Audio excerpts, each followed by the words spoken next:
Hi, my name is Kate Bernstein. I'm here from Mystic News. There is Bob Backlund. He's a famous wrestling legend, and Mike Messier. He's a famous filmmaker, award-winning.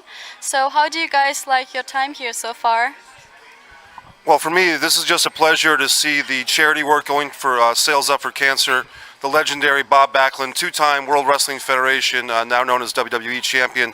Bob, you've got a new book out, and can you tell us about that? I believe it's called Backlund, From All-American Boy to Professional Wrestling's World Champion. Did I get that correct? Yes, sir. That's absolutely correct. And the book just seems fascinating because you've had an epic career. I was just reading about you, and that you were actually in a gym working out, and superstar Billy Graham saw you working out and suggested that you look into pro wrestling. And long story short, 7 years later, you were beating him in Madison Square Garden for the championship. Yeah, that was in Fargo, North Dakota. Ron Earhart didn't have a weight room for the football players, so I went to the YMCA in Fargo, North Dakota, and Billy Superstar Graham was working for the AWA back then, and they had a match in the Civic Center in Fargo, North Dakota, and he came into the YMCA when I was working out there, and we shook hands, and he asked me if I ever thought about getting into business. I said no, and then that separated. But yeah, that's 6 or 7 years later. I'm standing in Madison Square Garden in New York City. There's 23,000 people watching, and I'm looking across the ring, and I see a guy with the WWF belt around my waist, and I'm going to get that belt from him and drive home with that belt around my waist that night. It was Billy Superstar Graham. And you guys had a rivalry. Miracle in my life that could happen. Right, and you and Billy Graham, because when you started wrestling, then 5 or 6 years later, he would come back with a martial arts attire and challenge you and even destroy the championship belt itself on national television. And you guys had a second big feud. Yeah, we did. He came back. And he was doing steroids and everything. But in the time he lost the championship, the doctors made him get off the steroids, and he lost a lot of his charisma and he lost a lot of his body size. What's interesting to me in your career is that you had this huge, nearly 6-year title reign from, I believe, February of '78 all the way to deep 1983. All the challenges, you probably had 50 or 60 or 100 guys challenge you for that championship. Yeah, it was quite a run. It was almost unbelievable. And like you said about the book, I got done reading the book and I thought, my God, was that really me? And right. Having it that long and that kind of a run and wrestling the kind of guys, the tough guys, people that were animals, and that they wanted to get that belt pretty bad, but I survived overall that kind of adversity. And the funny thing is, even when you won the title from superstar Billy Graham, no rest for the wicked, they say. 3 days later, you're fighting Harley Race in a champion versus champion match, and those champion versus champion matches maybe happen once a year at the most, and here you are 3 days into your reign fighting Harley Race. Yeah, and Harley Race, he was a great guy in the WW or the NWA, and I've wrestled him a few times, and every one of them was fantastic. We had a few different hour matches, and it was a pleasure having him take me on, and I was trying to take him on, but we respected each other a lot. And the arc of professional wrestling, you really lived through the territory system into, for lack of a better term, the WrestleMania years, and you went to a group called Pro Wrestling USA, where you had a really great double countout match with Rick Martel. Remember that one? That was great. Yeah, Rick Martel. I when I was down in Florida, I used to have matches with him a lot for Eddie Graham, Florida Championship Wrestling, and I liked him, and he was a really top-notch guy, good person. I remember they say that you had wrestled Billy Robinson for 63 minutes, and that's just incredible. From what I understand, Billy Robinson was a guy that could just tear you. He could just tear you up. Yeah. Well, he was a trained shooter. He knew how to hurt people, and if he got you in the right move, you're not going to survive. But and that was up in Canada, and it was actually 1 hour and 15 minutes. Yeah. Unbelievable. And from what I understand, you have been involved in politics. There was that angle when you came back to the WWF years later, that Bob Backlund for president, and you had a lot of people's votes, believe it or not, because people would have liked to have seen you as president. But now I understand you're kind of endorsing a political candidate here in the state of Connecticut, if it's that true, or you're giving attention to what he's doing. Well, you know what? I've known him for a while, and I have a friend that's known him for a long, long time. And one thing is that Joe Visconti was the only person that came up and supported Trump when he came into Connecticut. And I believe that Mr. Visconti would do a lot of good things for this state. He would do things that would help big companies come back into the state rather than leave because the taxes are so high. And I think that's something that this state needs is some change and spend less money than you make, not more. Well, that's a good principle for anyone to live by. And we talk about your career, everything you've done, and just the amazing world experiences, traveling to Japan, wrestling Antonio Inoki, Greg Valentine in Madison Square Garden. Is there any match or incident in your new book that you'd like to tell fans about that maybe they can just give them a little sneak preview, but not the whole thing, to get them to buy your book, to get them to check out your book? Well, the book is a story about my life and on a day-to-day basis, but the real key thing is for people of all ages, I learned some lessons from amateur wrestling. I learned 6 principles, and after I got out of college, I went to 2 different colleges, and I tested them in both those colleges, and I left a mark that's still there, and that was back in the 70s. I left a mark that's still there. The athletic director at Waldorf Junior College still knows my name. Well, everyone knows your name now. Yeah, but anyway, I'm out trying to inspire as many people for the rest of my life to maybe tweak a little something here or there to make them live a better lifestyle, a better life. I think it's great. And, you know, we talk about guys that like the Brock Lesnar or the Kurt Angle guys who are so heralded for their amateur background. You're the guy that really put that modality into pro wrestling, in my opinion, because you're the first guy that was, I believe, an NCAA champion who could really, you know, go into that, what they call amateur style, but it's really not amateur, it's just a different animal. But then you brought your skills to pro wrestling and brought in the charisma and the promos and the things, and just matches you had with Don Morocco, for instance, were just really wild. Yeah. Well, I think, you know, you mentioned Brock Lesnar and a couple other people. All those people were pretty much athletes. I was always the worst person in everything I did. I was the worst wrestler. I was the worst student. I was the worst PE guy. I was the worst guy to play guitar. I was always on the bottom, and I learned how to fight to get to the top. And I think that was something that was very important for me to learn. I knew that it wasn't going to be easy, and it wasn't going to be fun all the time, but I knew I could do it. Because it happened to me so many times in school and this and that, but I never got negative with myself. I've learned, my parents taught me to respect myself. You know, I could do it, and I just had to work harder than everybody else. I'll tell you a quick Bob Backlund story. Just, you did the Harvard step test, and you would climb steps for an hour for training, and we talked about that earlier, which people don't realize that's very difficult. Well, one time I tried to do that for an hour, and I gave myself leg cramps for 2 days. Yeah. Well, one time I was running for Congress, and I was in Hartford, Connecticut, and I was in a divider in the road that I was on, and I was looking over a bridge, the Connecticut River. I did the step test for 8 hours. I took a half-hour break for lunch, and there was people that watched me doing the step test going into work, and then they watched me going out of town, going home, doing the step test.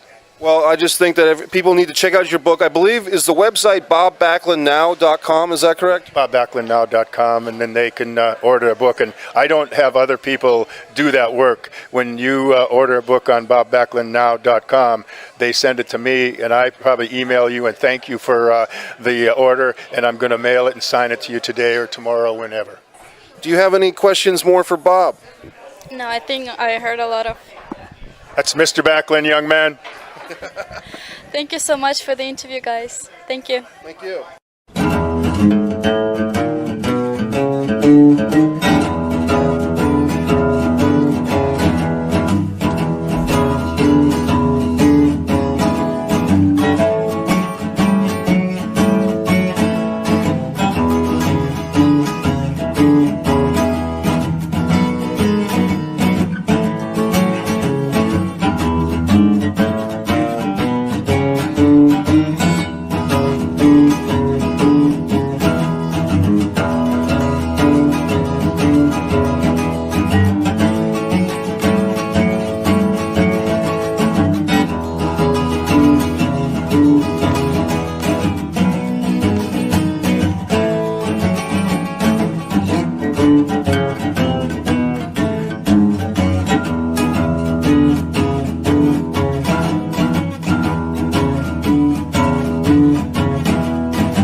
I'm gone, and I'm gone.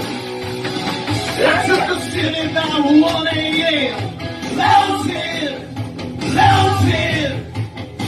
I'm gonna get up to score again. Lousy. Now come alive, me out lights. This motor's wrapped up tonight. Living after midnight. Rocking to the dawn. Loving to the morning. And I'm gone. Hi. I just finished with a movie called Corral, and that is a horror flick. Suspense, kind of a sci-fi, kind of a Twilight Zone twist on it. And I'm playing doubling a girl. I'm doing stunts on it, but I'm also being the girl's alter person. So I'm playing opposite the girl that I'm doubling. It's weird. So it's cool. And I have my website, littlebrat.com up. I have my Facebook page, and I have my face painting art website, which is acmekidsparty.com. And I am currently trying to get my Etsy store up. I do have stuff on eBay. You guys were wondering where all my stuff is. You can always email me at c.rusa,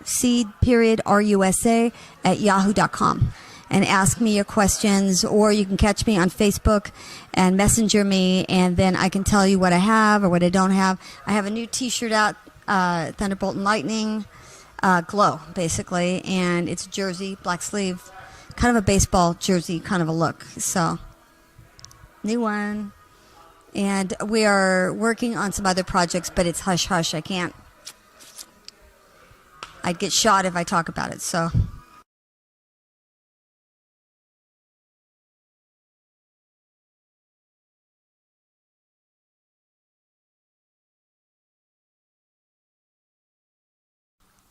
Hi, I'm B. Brian Blair from the Killer Bees, and you might know me now as the president of the Cauliflower Alley Club, and I'm very, very honored to be in this position, and it's very humbling to know what the Cauliflower Alley Club does.